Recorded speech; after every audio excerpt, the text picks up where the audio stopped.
Hey, what's up, podcast? It's Jeff. Just want to jump in here. This is a special bonus episode of Teach Better Talk. This is actually going to be the audio recording from a Facebook Live that our team is doing every single day, Monday through Friday, at 8 a.m. Eastern Time in our Facebook private group. You can get in that group at teachbettergroup.com or go on to Facebook and just search Teach Better Team. You'll see our page and then you'll see the group. Get in there. So here we go, a special bonus episode of Teach Better Talk pulled from one of our Facebook Live videos in our private group at teachbettergroup.com. Hope you enjoy.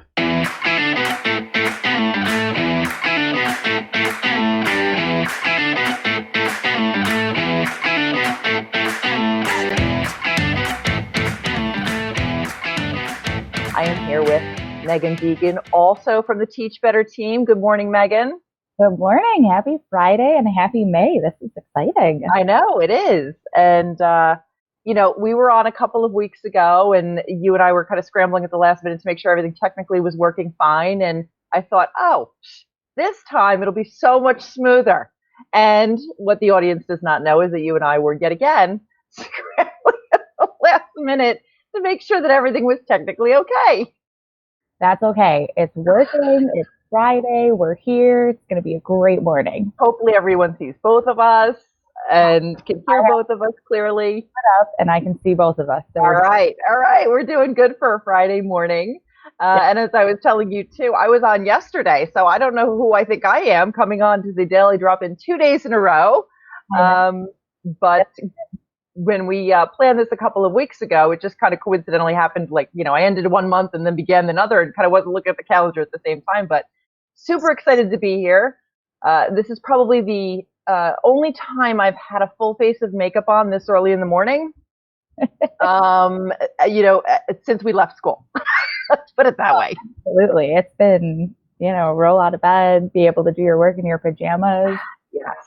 That's how it is.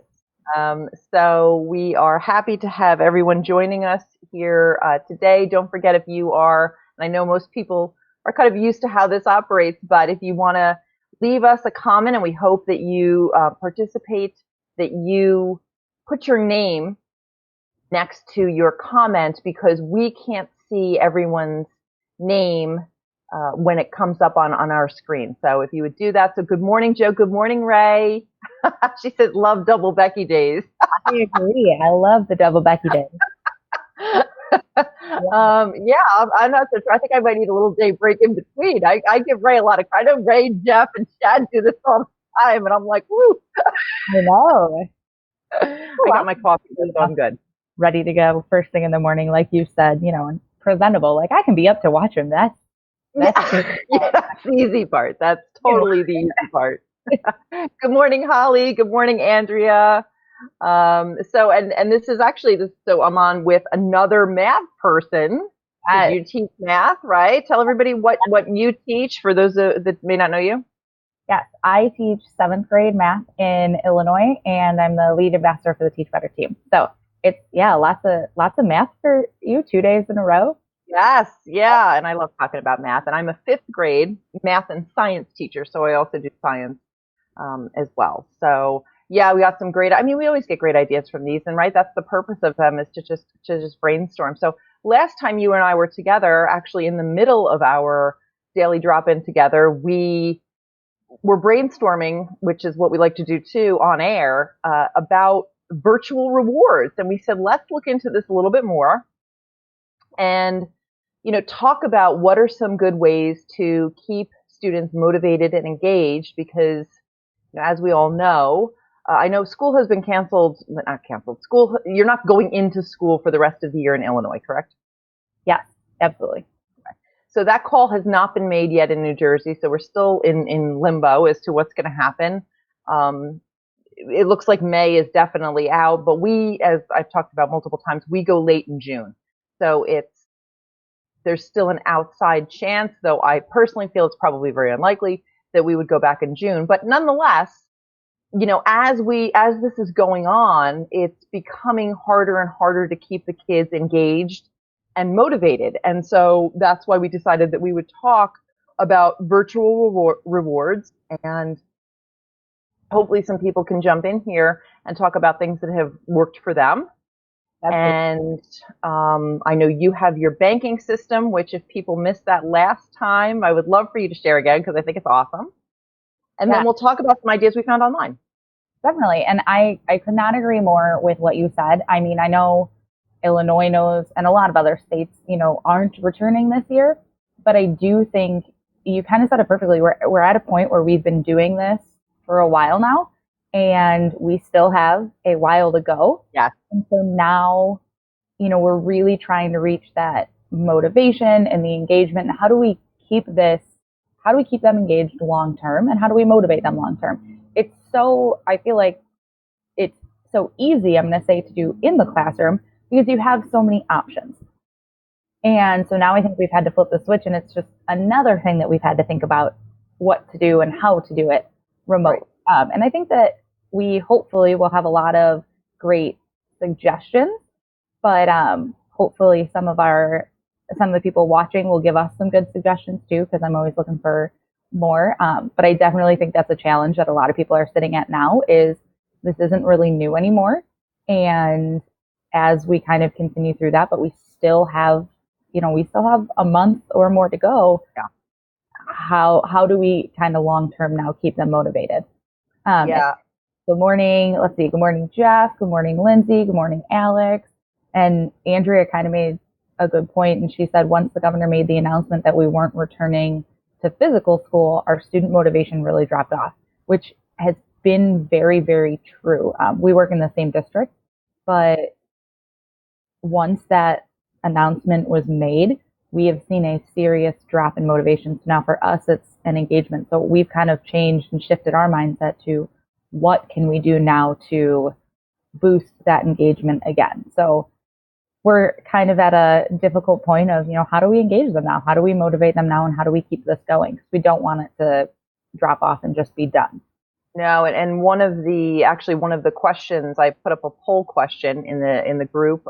So if you have not seen that, look for the new poll that was just put up yesterday, and it's asking folks, what is your school or district doing for grades for this last marking period or trimester, whatever you're on? And it's been interesting to see the results. Now, we in my district and in many of the surrounding districts around me in New Jersey, I'm not sure if it's statewide per se, but it's definitely in my area. We were instructed to, they weren't sure what they were going to do for fourth marking period, but then they decided, no, we're doing business as usual. Showing a lot of leniency and, making a lot of accommodations, but no, we are taking grades. And so at least for the older students, so fifth grade and above. Okay. The younger grades have been standards based for maybe this might be their second full year. But for fifth grade and up through 12th, they are taking grades as usual. So that is, an added challenge because now you're trying to keep the motivation level up for that reason too. You want the kids to be engaged and doing the best they can. I've definitely changed how I'm grading things for sure to be much more fair and lenient. But and I have a prize basket that is literally sitting in my classroom as we speak, collecting dust. And so you're right. I mean, I would a lot of times be giving very tangible items. And in fifth grade, it might be a little different, although maybe not in seventh grade, but fifth graders they were dollar store prizes, but they would sit around this prize basket acting like this was a make or break life-changing decision, what they were picking out of this basket. Absolutely. It does not change in seventh grade. I swear the amount of them that still get so excited about a sticker, I'm like, okay. Which is honestly endearing to see, that it's one of those like simple things that they like. It is. I love it.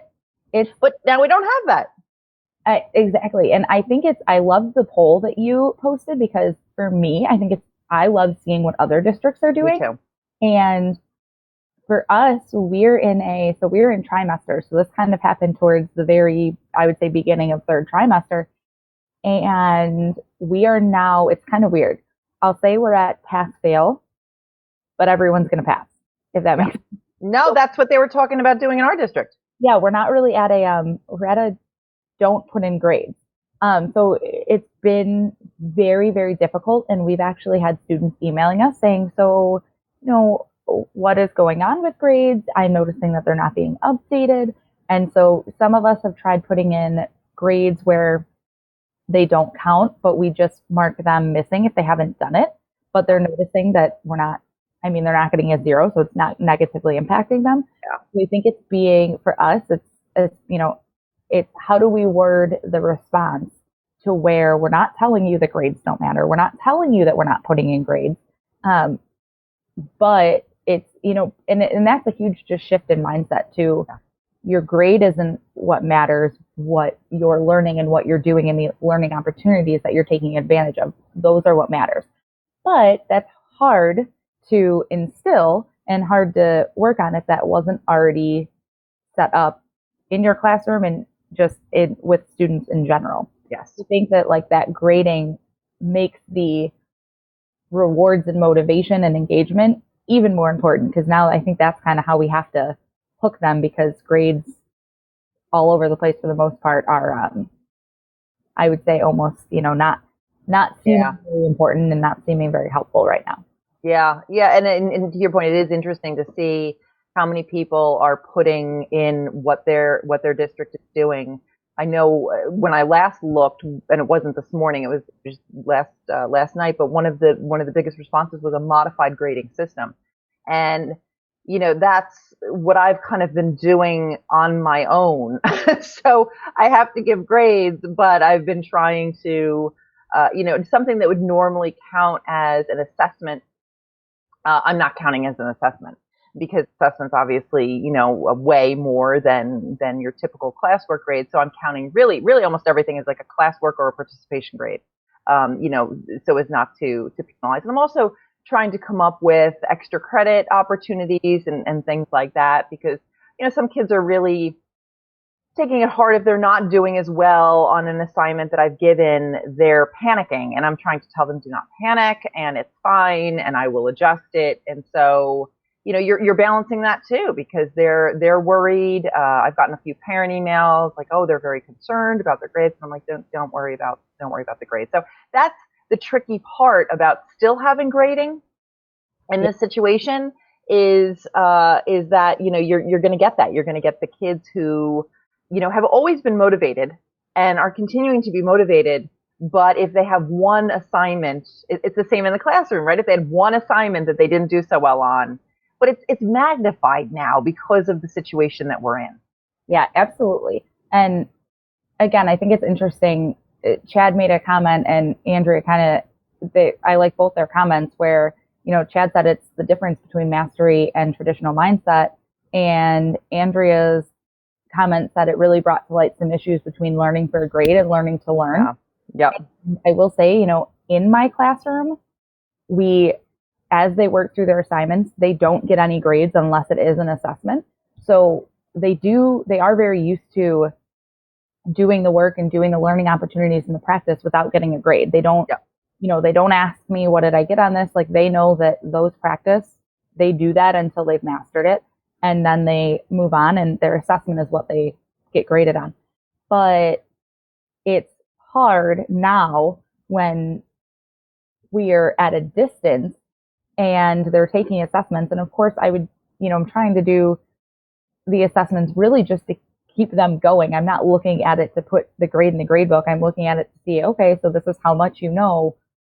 What more do we still need to work on? And although a lot of them think that way, a lot of them are really stuck right now in the, okay, well, I got this grade, and like you said, I think some of them are just right away starting to panic because I can't have a conversation right away with them. And so that's just been a little bit of a struggle. And Joe actually said this conversation made him rethink his assignments for the last few weeks. I'd love to know kind of what you're thinking, Joe. It really has. This whole thing is kind of, as I'm doing and creating the learning opportunities in the assessment, I'm thinking of, okay, this is where we're going to be at. And of course, I tell them all the time, I don't care what letter grade you're getting on it. I care what you know, right, and then where we need to get you to, and right, how we get you there.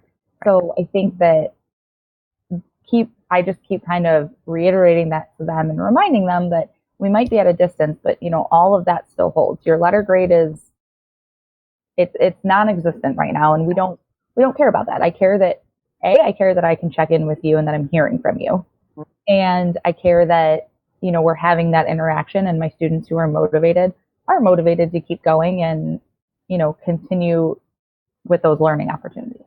Yes. Yeah, it's and when you think about it, you've had them for before all this, you had them for a good 6 months before everything happened, and so I always say that this is actually, in some respects, this is the sweet spot of the year because that March-April timeframe, because all of the systems that you have in place in your classroom and the expectations.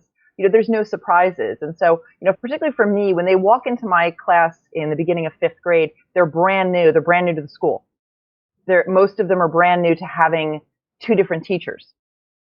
And so everything is a learning experience. And, we kind of, all the teachers chuckle every year about how you forget every year at the beginning of the year what it's like to get in a new group of kids. So by that time of the year, by the March-April timeframe, you're where you want to be. And you're like, this is so nice, when you're, I have to walk them in the hall still and they know the expectation level of that. And so it's a lot of little things, but you've really worked hard to get to that point.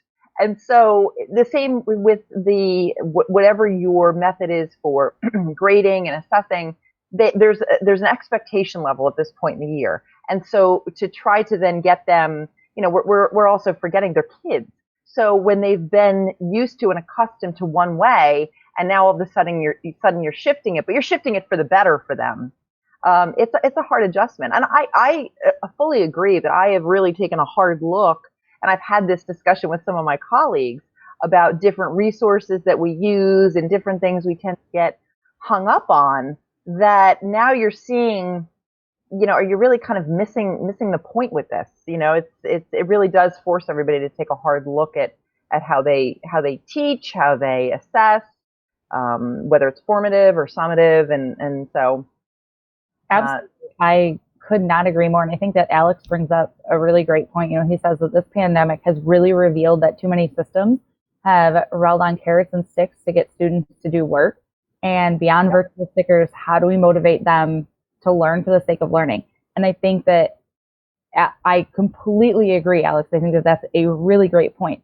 And I even think this has changed my mindset in a sense of the way that I motivate my students in the classroom. And I agree, sometimes it very much so is they earn something for what they're doing. So it's, how do I then change that? Like, how am I going to motivate them now that I'm at a distance?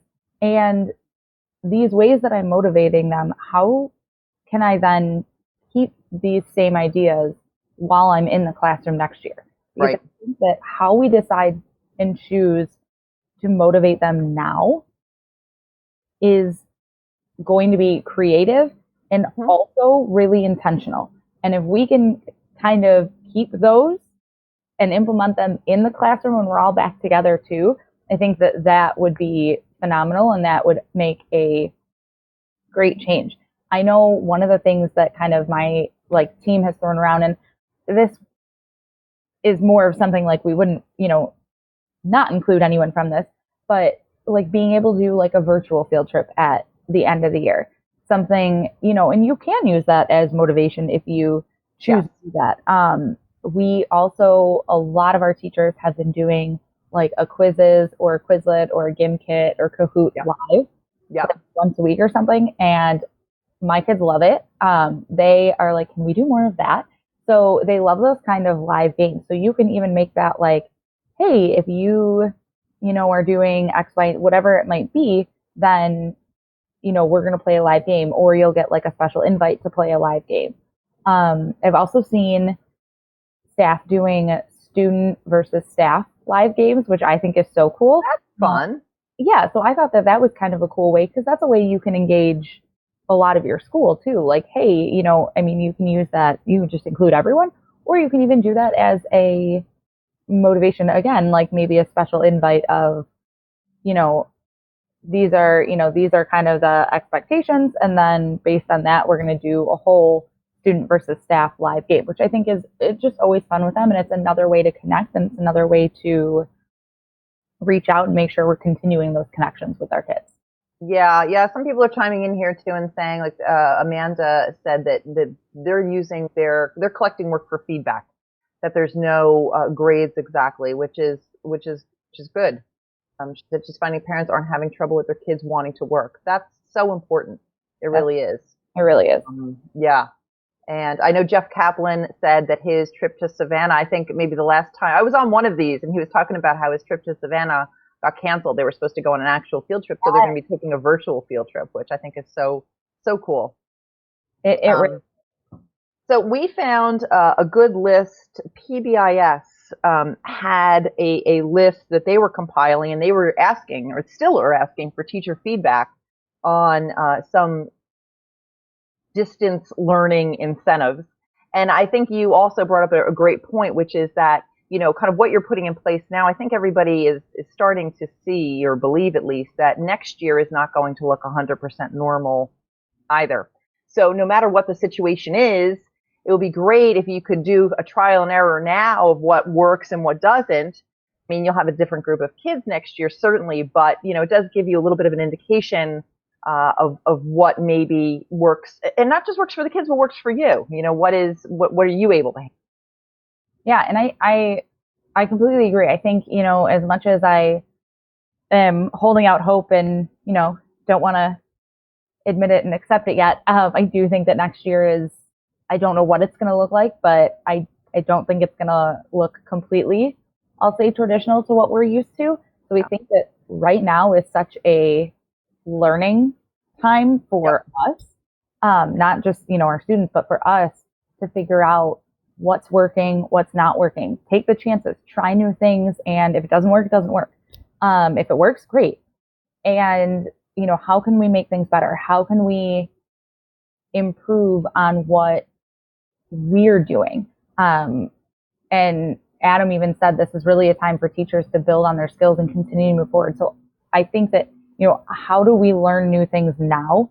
Because I really do think that we are going to need them again. Unfortunately, I think in this capacity at, some way, shape, or form, we're going to need them again. Yeah. And it's probably going to happen, sooner. And if now is the time to, kind of try it with the students that because like you said, next year you're with a whole new set of students. So not only are you even just meeting and getting to know those students in general, add in a whole new layer of this type of remote learning with kids that you don't know. That's a whole new layer that we haven't even experienced yet. At least right now, we're doing everything with our students that we know, which I do think makes things, I'm not going to say easy because none of this has been easy, but it's a level of comfort where your kids, you kind of know what you can expect and who you might need to check in with a little bit more, and doing that 100%. With you don't know is a whole new ballgame. Yeah, I mean, there's never a good time of year for this, but and it certainly has impacted so many people in the fact that they're not going back to school and they're not having those end of year celebrations and things in the traditional sense. But as I was saying before, you do have the kids to a point where you understand what they're capable of, and they know what your expectations are. So from that standpoint, does make it a little bit easier. Mm-hmm. Definitely. And you also know the families. Yeah. It's, the thought of for me, the thought of August looking anything like this with brand new kids. I know. That gives me anxiety. Let's not talk about that on another, let's not ruin our weekend, Megan. But I think, it is something as we're moving forward, it's like, okay, so how do we do that? What do we do, and how do we, if we have to, how are we kind of prepared for that? I do love one. So Joe said that his English assignment was writing about the reopening of America Plan and what students thought about it. And he said he's getting really limited responses and engagement is low. So he feels like shifting to a vlog or blog that students can write about what they want. I love that because I love the different different forms where they can kind of submit what they want. Yes. Some of my kids love to write. Some of my kids would rather sit and talk to me for 5 minutes and just explain it to me. So I think that I love that, Joe. I think that I love the reflection of, instead of just maybe it was the assignment, I love how can I modify it to reach all my students. And sometimes some of them might prefer that. And I think that that's really cool because I'd be interested to see what your kids are saying. I love that question because we're seeing it in one lens, and I think our kids are having probably a completely different experience. And so that's one of the things that I'll be talking with my kids about next week is kind of where they're at and how they're feeling, and what they're kind of thinking this next month, and as we kind of go back to normal will look like or feel like for them. So I totally love that. I have definitely been asking my students more. In fact, we're having a call later this morning to ask them, what science topics interest you the most that you want to learn about over the next several weeks, and really trying to work around things that are going to engage them more, as we've talked about. And I know, Chad chimed in here and said that, 3 things he thinks need to exist in classrooms when we return: universal access to content, absolutely, self-paced models, asynchronous self-paced models, mastery-based, holistic, non-punitive grading practices. Absolutely, I think that is definitely going to become highlighted even more as a necessity. I run the grid in my classroom. So I already run like a self-paced mastery classroom. And the amount of teachers, even that I know, that have said, well, they get, I think that the kids like, and I like this kind of work at your own pace. And I'm like, yes, yeah, because it's true. You get your kids that can work ahead, and why not? If they're mastering things and that's the level that they're at, they should always be able to be there. But you also take that level of frustration away from your learners that take a little bit longer on certain topics.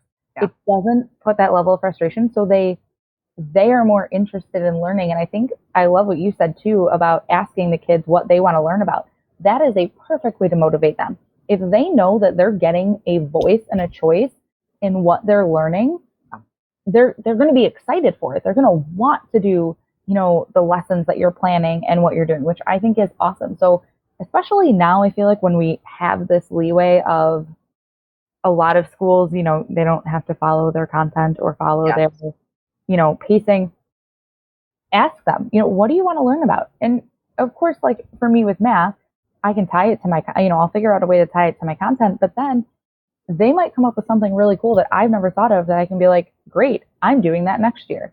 Right. I can include that next year as a project or as a learning experience, because I think that too often, like, we plan what we're doing and we follow our curriculum and we follow our pacing, but is it what and how they want to learn it? So I think that those are things that we can do now and find out now and incorporate next year. And that's only going to make your teaching and their learning opportunities better.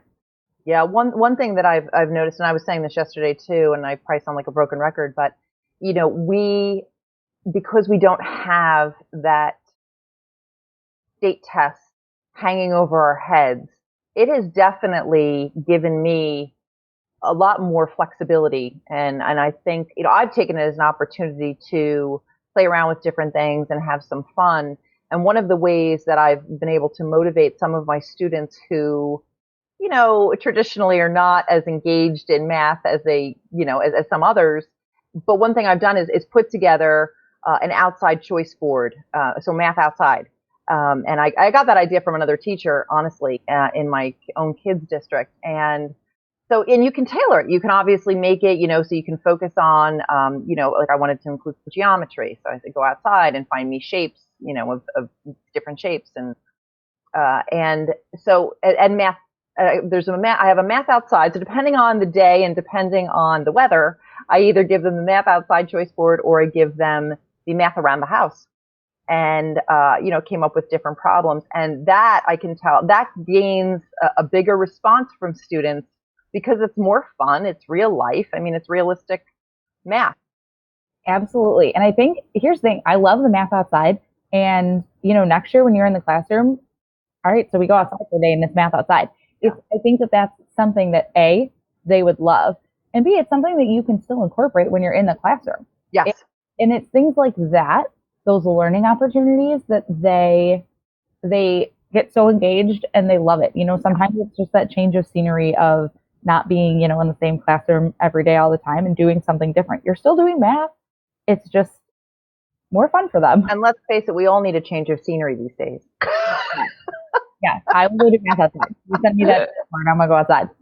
So there are a ton. Actually, I welcome anybody to go to this website, pbisrewards.com, and they keep adding to it. And they talk about what grades it's most appropriate for. We talked about virtual field trips. That's one of the ones that I highlighted that I thought would be neat. You talked about games, so giving kids the choice of what live game they might want to play in a session or with a class meeting. I love the idea of doing it with your with like the staff, like a bigger staff, where everybody can kind of log in. That's pretty neat. Mm-hmm. Some of the other things that popped out to me was, like introduce the family pet. Everybody likes to talk about their pets. So if you have a family pet to, introduce that maybe to the class at the beginning of a class meeting.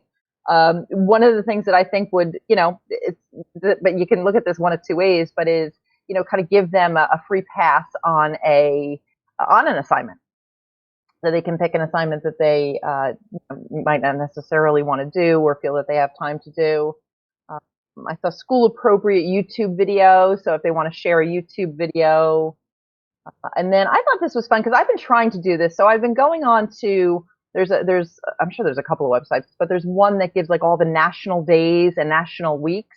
Yep. So I've been trying to turn that into more of a fun thing. Like, okay, today is, National Bubble Wrap Day. If you have bubble wrap around your house, take a picture and send it to me. And then highlighting that on our social media. So, I've been I've had my own Instagram. Obviously, I have my Twitter account. You have your Twitter account. I have an Instagram page for my class. And I am trying to encourage the kids, if they have Instagram, how to use it responsibly. So even before we left there, I was assigning one student. It wasn't a day. It was maybe, once or twice a week, but I pick a different student to take pictures of what we were doing in class and post it on my, with me standing there, my Instagram account. And that was like a little bit of a reward for them too. So now it's more like taking that concept. They obviously can't do it on my behalf, but they send me pictures and then I post them. That's awesome. I love that. We're actually doing right now, we do it every year, and it's usually 7th grade that'll do it. And this year we're doing it just as a whole building. A lot of times our 6th grade and our 7th grade will do it. We are doing our ABC countdown. And so it's the last 26 days of school. Each letter stands for, something different. Today is E, which I believe is 80s Day. So, it's always fun because we dress like the day and then, take a picture and email it to your teacher. That's cute. And it gets posted on our school's Twitter and social media. So I think that that's awesome. It's another way to just kind of have fun with the kids and engage them. We would do it in the classroom. It's something that we could do remotely too. We've done a couple virtual spirit weeks and the kids really seem to love it. So it's just, again, another fun thing for them to keep going and feel like we're still kind of all there. Yeah, and maybe as a reward for something, like they can pick what the theme is. So if you're doing it by letters and you let one of the students pick, like, okay, tomorrow's G Day. Now you pick what you want, the G to stand for. You're right. And it gives them a sense of empowerment too, because they feel like they made this big decision. Yeah. Kind of like standing around the prize basket, making their big decision. Exactly. It's to them, it's so cool. Because then, and I saw one where it was like, let them pick a virtual day. Like maybe it's everybody wears their favorite color day. But to them, it's they get to pick it, but then they get to see everybody participating. And it's like, I did that. Yeah. So that's cool. And that's like an ownership to them that's just, they love it. And it's awesome. My kids liked it. And because you teach math, your kids might like the site too. I don't know if you're familiar with SumDog. It's a math website. And my students love playing the games. And the website is open now because of, COVID-19. So it's a good time to check it out. And my 5th graders love playing the games on there. They can challenge each other and things like that. But one of the things that always kind of annoyed them was that the house was not open during school hours. And, so they couldn't change their avatar. They in other words, they couldn't waste time doing all that stuff in class. But it would motivate them. I mean, it was unbelievable. Like if they had another assignment that they had to finish for me, I would say to them, you can't do Some Dog this morning. You're going to have to finish this assignment. And it was genuinely like, I had just really hurt their feelings that I wasn't allowing them to play. So one of the things with Some Dog is, I said, well, you could, because even now today, it's still, the house is still closed during certain hours. So that could be a reward. Like, I'll open the house, earlier so that you can play around with it. Absolutely. And Jeff had even said that they're putting together a virtual award ceremony for our 8th graders, which I totally think is awesome. Yes. You've got 8th grade, you've got high school. How do you still make this time special for them? And I think that a virtual award ceremony is awesome. It's recognizing those students, and it's taking the time to plan that and to just give them that recognition. I think they are just going to love it. It's not the same, but they're still being able to be recognized, and that's awesome. Jeff Kaplan made an interesting point too. He said, I am planning for not being able to use my alternative seating at the beginning of next year. And if I remember correctly, Jeff, that is something that you had worked hard to get in place this year. And, that's something that honestly, these are all points that I don't necessarily have, or I haven't necessarily thought about, but yeah, that will be very interesting to see is like I said, how this kind of all plays out and, what you can do with seating next year and if that is an option. Yeah, it'll be very, very, very interesting to see. Let's see. Adam said family pet introductions happen naturally. True. Cats, dogs, guinea pigs, and chickens. Love it. Adam, I'm not going to lie. I was looking at the rewards and I saw the introduce your pet as one of them. And I was like, yeah, but like, I would just be like, let's bring your pets and show me your pets every day just because I want to see them and they're cute. Like, that doesn't need to be a reward. Just show me. That's my reward. We've been doing this for so long. That's my reward every day is like, post a picture or a video and show me your pets. I think actually the first full week of May, which is next week, is Family Pet Week, or it is Pet Week. So you can somehow turn maybe give the pet a reward. My kids know I've got 2 dogs, and anything pet related, they love it. They see pictures all the time. I'm like, oh yeah, here's my dog. So somebody else is doing. Mary Ritter says her kindergarten does the ABC countdown, and today is L. So that's neat. I've not heard of that, so that's cute. I did see Andrea post something, I think with Luke yesterday, and the D was Disney Day, and that's how I did see. Now I understand. I understand what that means. Always so hard to compete when she posts a picture of baby Luke. I'm posting a picture of me. You're posting a picture of baby Luke. Well, that's just not fair. He did look mighty cute. And then someone said, a couple people have said they love Prodigy, and I have to say I've used Prodigy. My kids love it. We don't use it as much this year, but they definitely also love it. And Chad commented with Kidum is also allowing full access to their full math curriculum, and that resource is available until August 1st. You should definitely check it out. It's pretty awesome, and their actual Kidum is actually just free in general, like the actual platform. But yes, their math resources are free until August 1st. So that's definitely also another helpful resource. I will check that out actually, because I do look for things to change it up. Sorry, the chicken's name is Nugget. Adam, I need to see this chicken. Whose name? Like, that's just the coolest thing ever. I don't know. I love it. Megan, was there any other virtual rewards that you stood out to? I know TikTok is big. I will be honest with you. My 7th grader, I'm not even joking, my personal 7th grader has banned me from using TikTok because I think he is so fearful of what I'm going to do, which I hold this over his head now. I'm like, well, watch yourself, do your chores, or I'm downloading TikTok. But I know the kids love it a lot. Yeah, I mentioned TikTok last time we were on live, and I haven't done it yet. Oh, that's right, you did. Yeah. I think that's going to be a thing for my kids because my kids, my seventh graders, they love it. And I think that that might be my best motivational tool I could possibly have is to make like a TikTok video. So we might be going there. I haven't done it yet, but I might have to do it behind my son's back. That might the route I have to go. There's a Who lot. checks my phone now? Like I check his phone. He's like, are you on TikTok? Are you? Yeah. So I do have to use that to my benefit. Adam says he has to do more on TikTok. All right.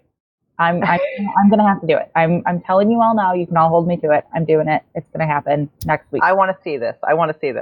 All right. Well, don't set your bar too high, people. Like it's happening, but don't set your bar too high because it's not gonna be. Yeah. Andrea says her and I were supposed to do one together, which we really were. We had our kids like set us up and walk us through TikTok, which by the way, I think was their favorite like 10 minutes of class that they may have had all year. Oh yeah. Like, oh my gosh, we'll just show you everything.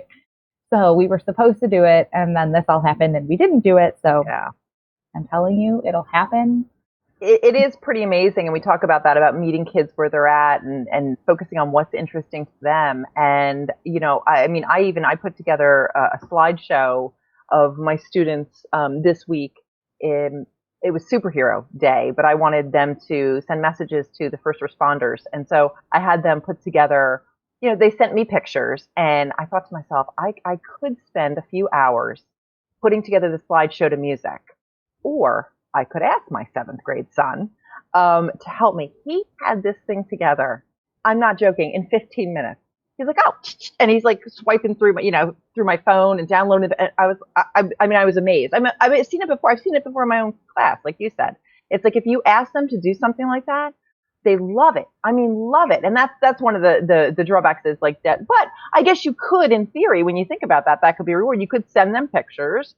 And they can figure out, when they're motivated to do that, they'll figure out a way to get it done. You know what I mean? And then they'll be able to send it back to you and post it. Oh, absolutely. And I think that, again, they're so good at it. There are so many times I'm like, all right, guys, I need to do this. What's the best way to do it? And they're like, we'll show you. But I also think that it's them being able to teach me something that they love. They're like, oh, like I get to do something now. And like you said, valuing what they value. Do I like TikTok?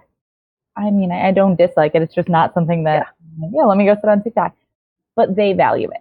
Yeah. And when they value it and I show interest in it, that's a connection that you can't beat that. So instead of just being like, oh, that's dumb, they love it. So I'm going to love it, or at least like it. Pretend to love it, right? Not a high bar at all. We just expect you to become instantly TikTok famous. No pressure, Alex. Not feeling pressure at all over here. And by the way, Andrea says that she has dances ready for us. Let me preface this with Andrea has been like a dancer forever. And I think I did like tap dance when I was like 6 and it lasted maybe a year.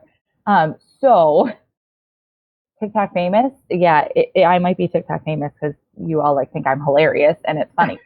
I'm fine with that. Yeah, that's true. I forgot Andrea does have, which I just learned myself, right? More of a professional dancer background. So, I think that's good. Megan, maybe you are better off doing that on your own. Maybe. Oh yeah, no, I'm not going to be in one with her for a while. And if we're going to, she needs to give me the dance like 10 days ahead of time so I can practice. Well, if you guys have any other suggestions, please, drop them in the comments. Even after this is, this will be posted. You can watch the replay in our Facebook group live.